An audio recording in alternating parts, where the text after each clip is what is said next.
أعوذ بالله من الشيطان اللعين الرجيم بسم الله الرحمن الرحيم والصلاة والسلام على أشرف الأنبياء والمرسلين سيدنا ونبينا أبي القاسم محمد الأمين وعلى أهل بيته الطيبين الطاهرين المعصومين المظلومين ولعنة الله على أعدائهم أجمعين من الآن إلى قيام يوم الدين آمين يا رب العالمين.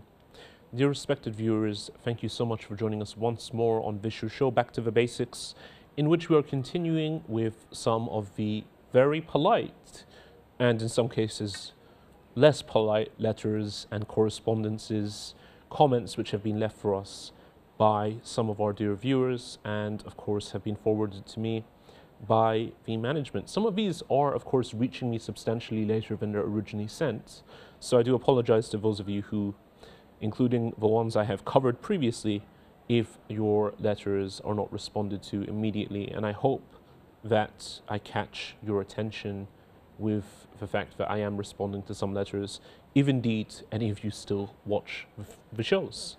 So in last night's episode, we were rounding off, after finishing the letter from our atheist friend from New Jersey, we were rounding off by quoting the letter of Jasper, who is a self-identified Persian living in Holland.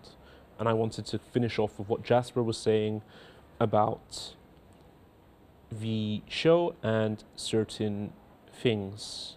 So I ended off on this particular paragraph of his letter where he states, he makes fun of the Rumi analogy of the elephant but fails to explain why it is a problem.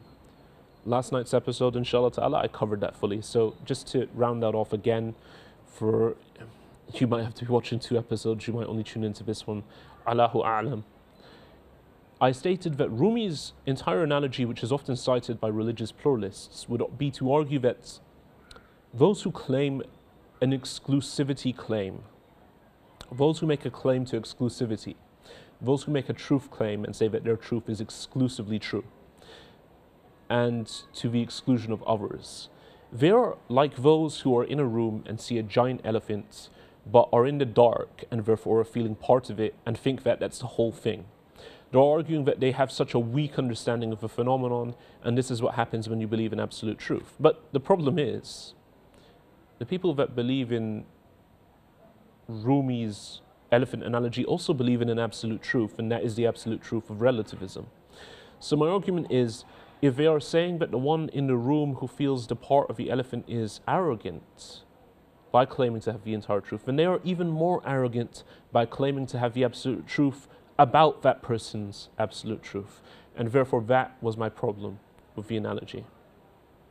You thereafter stated, we know that the truth is beautiful, and yet Islam is bullying people in my country and in other countries, so it is therefore truth. Now, I don't understand how Islam can be bullying people in your country.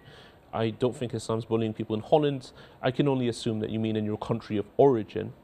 And what I would say here is that I am not an expert on the geopolitical situation in any of the Muslim countries, particularly not about the Islamic Republic, particularly not about the Republic of Iran. And so I am not in a position to comment about that whatsoever. I know that persecution does happen with some people and that there are government abuses in many of the Middle Eastern countries, certainly your country not being an exception to the rule, but I'm not here as an apologist for any of the Muslim governments. And in all honesty, sir, I know that you might think that every Ahund is an apologist for your country's government, but I'm an apologist for no government, not my country's, not Scotland's if it establishes a government, and not any other country. I'm not even an apologist, full stop. So what I would say is, if you have an issue with what is going on in your country, and you think Islam is persecuting people in your country, if you mean Holland, take it up with the police. If you mean your country, you could perhaps take action by writing letters to the embassy or what have you, and Allah knows best. But nonetheless, a golden principle is, we do not claim that any government represents Islam. Islam is what is represented by the Ahlul Bayt, Islam is what is represented by the Quran. Islam is what is represented by the Prophet Muhammad sallallahu alayhi wa alayhi. Can Yahya explain why he converted to Shiism? And how can he believe that the Quran is literally the word of God? Does God speak Arabic only?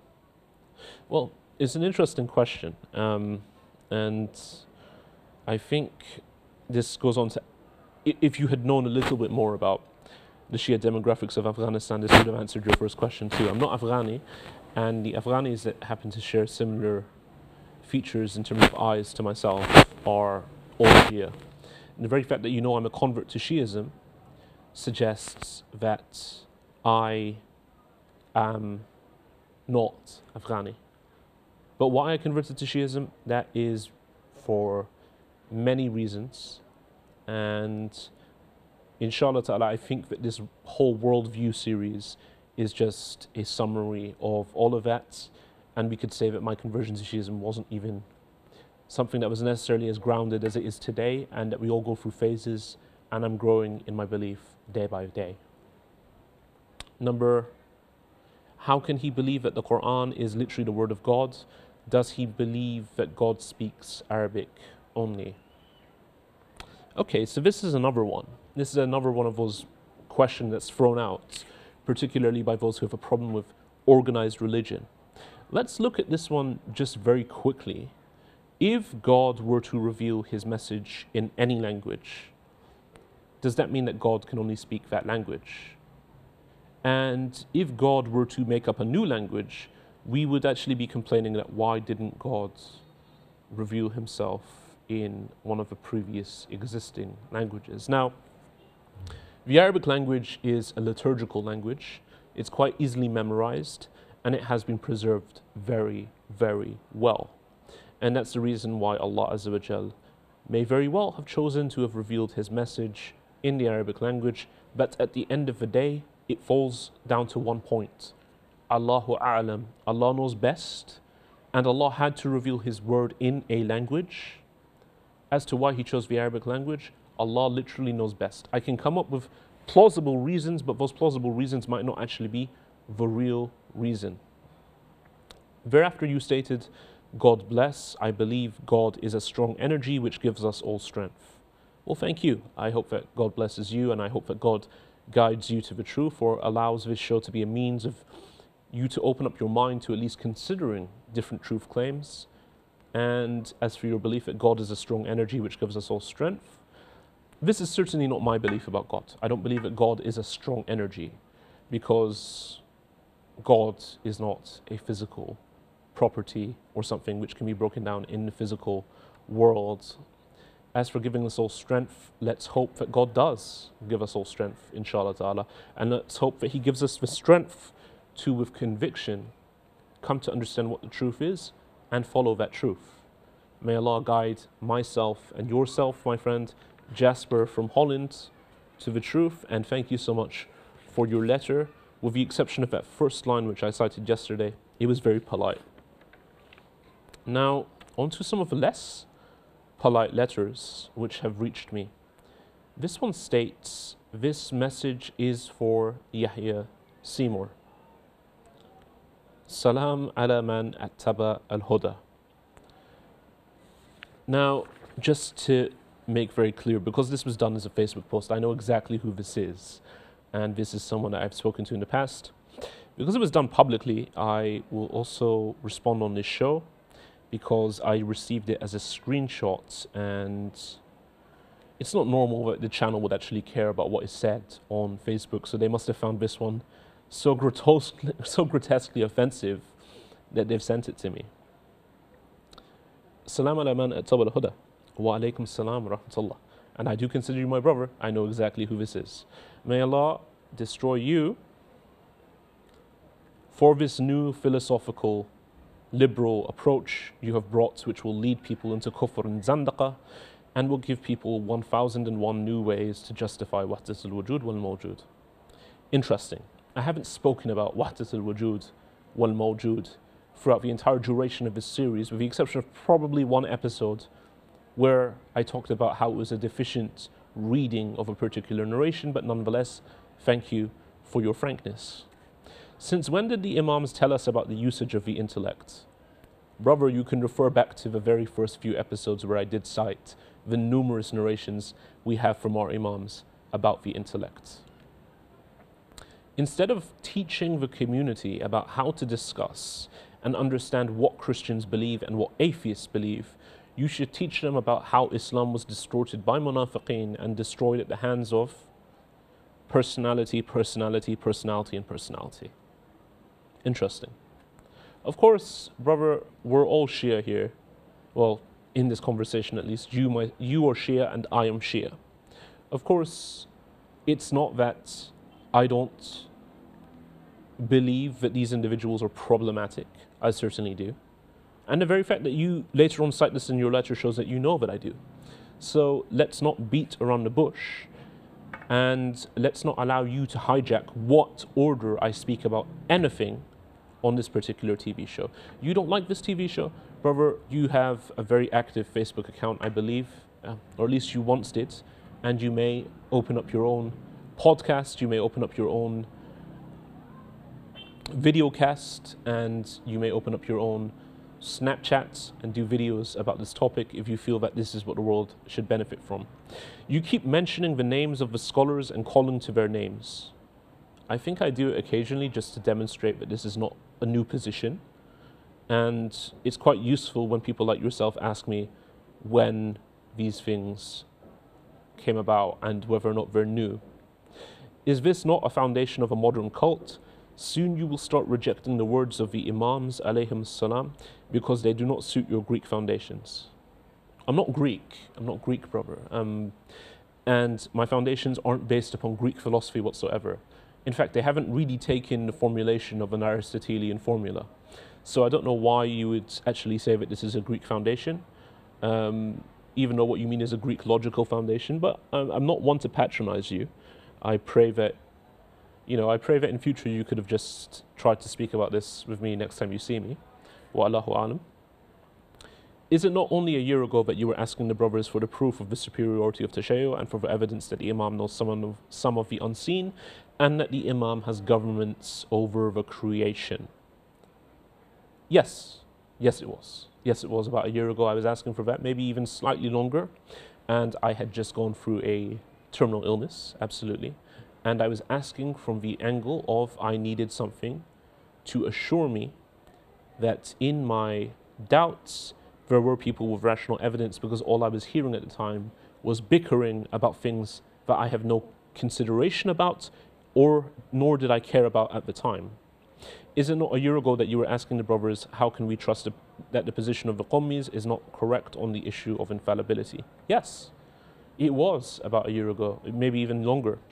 And I believe that that's a valid question, and it's a question, inshallah ta'ala, that this show shall address. It's a question that I comfortably addressed, and it's a question that definitely needs to be asked by everyone. In scholarly circles, you expect to be able to ask scholarly questions.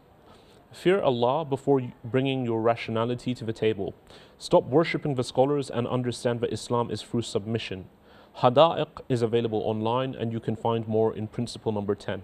I did look at principle number 10, and that is talking about the usage of the intellect in what we call usul al-fiqh as a principle in usul al-fiqh. It's not talking about the use of the intellect in the science of theology. And anyone that wants to double check that, they can refer back to Astarabadi's theological treatises, where this is made very clear. Since you were telling the brothers not to debate, but only discuss, I will discuss with you on two issues. Number one, whether or not Wahdatul Wujud and Mawjud is kufr. It's going to be a very short debate, akhi, because you know that I don't believe in either of those two things. Two, whether or not we should promote this, I'm going to use a badil for this word and say Duracell minhaj, which you are promoting. If you can demonstrate to me at all that I'm using a Duracell minhaj, akhi, and you know what I mean by Duracell, then inshallah ta'ala we can discuss that. I believe that my approach has been demonstrated clearly from the books of the Ahlul Bayt, and I'm quoting principles from the Ahlul Bayt. The Ahlul Bayt have given justification to our rationality, and we've been utilizing rationality.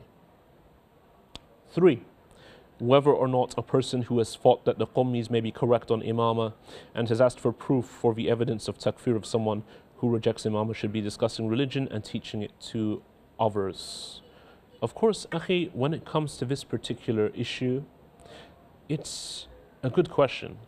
Essentially what you're trying to say is that someone that goes through phases of learning shouldn't be giving teachings to other people on issues of learning. Essentially what you're trying to say, Akhi, the mulazamat of your claims are that no one that converts to Islam should ever be allowed to raise issues, particularly when they convert and are newly learning about things or asking about the evidence from afresh for doctrines which are of secondary importance.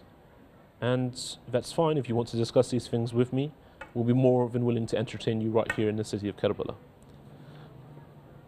You thereafter go on to state, Wallahi, you will not read this email, and I dare you to read it on your show if you believe you are upon truth. I believe I've just read it, so inshallah, this was the main reason I wanted to read your letter, Akhi, just to show to you that you can be wrong about something. Dear viewers, I apologize about this particular letter. We're going to go for a very short break. Wassalamu alaikum wa rahmatullahi wa barakatuh.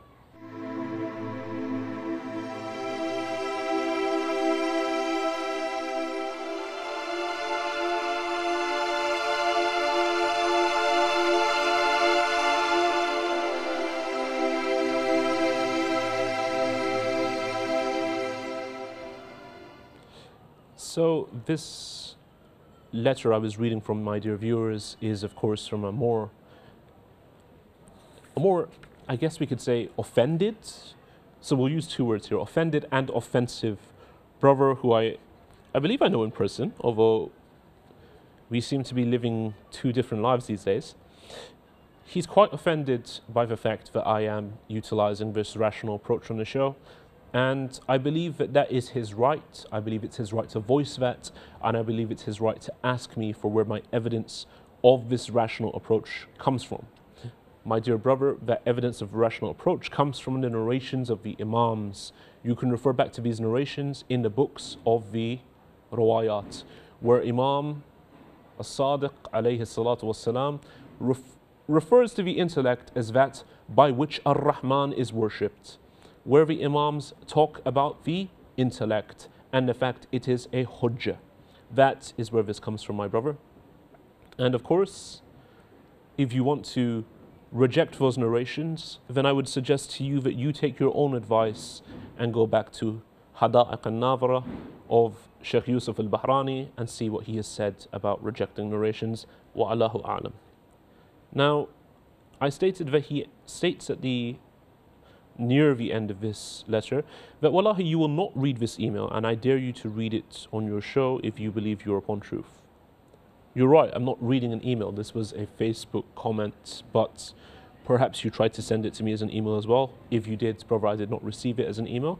Thank you for your message, and I have read it, so at the very least, brother, you can reconsider whether or not you're right about everything, because you seem to think it was good enough to do a qasam on the fact I would not read it. I have read it, my brother. May Allah guide you or destroy you. Ilahi Ameen. And you've put your name, but I'm not going to be reading that out because there's no need. And then towards the end you state, P.S.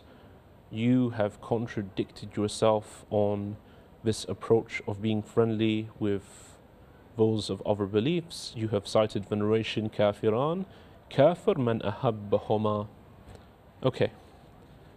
So the brother states that at one point I have referred to everyone in the wider world as my friends, and yet I have cited a particular narration which states that two historical figures were kuffar, and the one who loves them is likewise a kuffar or a kafir.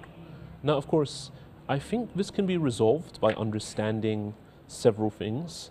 I'll address this to several of the non-Muslim viewers because I want them to understand what this means before addressing our Muslim viewers. And of course, this is also a slightly more directed address towards this brother and the group that that brother comes from who seem to think in this particular way. Brothers, and sisters in humanity, that is to say my wider human family who are watching this show, I want you to understand that the word kafir is utilized in our texts in a particular way. That is to say, it's not necessarily an offensive term when being utilized in the Quran, other than to say that someone that does not believe in the religion of Islam in a particular context. So when we look at the word kuffar in the Quran, it actually is used from the root word kafara, which means to cover, and it has about 525 different usages or applications in the Quran which stem back to this root word kafara. It's used in this term kafir, or in the word kuffar, 153 times in the Quran, and its literal meaning is someone that covers and not a disbeliever. But it's used in many different ways. For example, in Surah 57, Ayah 20, it's used to describe farmers. And then in other senses of the word, it's used in different ways. It's used as a theological word, meaning those who reject the truth. And it's used to refer to those communities which do not happen to follow a heavenly book as well. Now, this particular brother has taken offense to the fact that I have, of course, considered those who are not Shia to be Muslims, and is wondering how I can do that on the basis of the fact that I've apparently cited this narration, and I think I know where he's talking about me citing this narration as well. But nonetheless, I will, of course, endeavor to respond to what the brother's saying, and I think that it's very useful for brothers like this to ask these kind of questions, because they can be useful for our own development and our own growth into the worldview of the Ahlul Bayt, and may Allah guide me or destroy me, as this brother says, inshallah ta'ala. When we come to a book which I believe that this brother will take as quite authoritative, this is a study in Usul al-Fiqh, known as Ma'arid wa Tawriya of Sayyid Murtala al-Shirazi. When he talks about the different ways that the Imams speak, he cites a particular narration that says that the Imams do not consider someone to be a faqih until he understands what is called lahn al-qawl. Lahn al-qawl, of course, means the inclination to speak in a certain way, the intonation utilized by the Imams, the language of the Imams. We are likewise told that the main standard to judge the words of the Imams is what? The Holy Quran. Now, when we go back to the Holy Quran in Surah Al-Baqarah, ayat 84 to 88, we see that Allah Azza wa Jal talks about Bani Israel and an act of kufr done by them. And what is that act of kufr? This act of kufr is, of course, what we call the kufr of Allahumma salli ala Muhammadin wa ali Muhammad, the kufr of disobeying the commandments of Allah, tark amr Allah Azza wa Jal. And so when we read the surah in its context, from Surah 84 to 88, rather from Ayah 84 to 88, Surah Al-Baqarah, which is Surah 2, Ayah 84 to 88, we would see that the word for disbelief here is utilized for people not commanding, not fulfilling the commands of Allah Azza wa Jal. So likewise, when I cited this narration, brother, we need to understand it in light of the narrations of the Imams, in light of the Quran, that such individuals that would love such too have disobeyed commandments of Allah Azza wa Jal, but they're not kuffar in the radically abstract way that you're utilizing.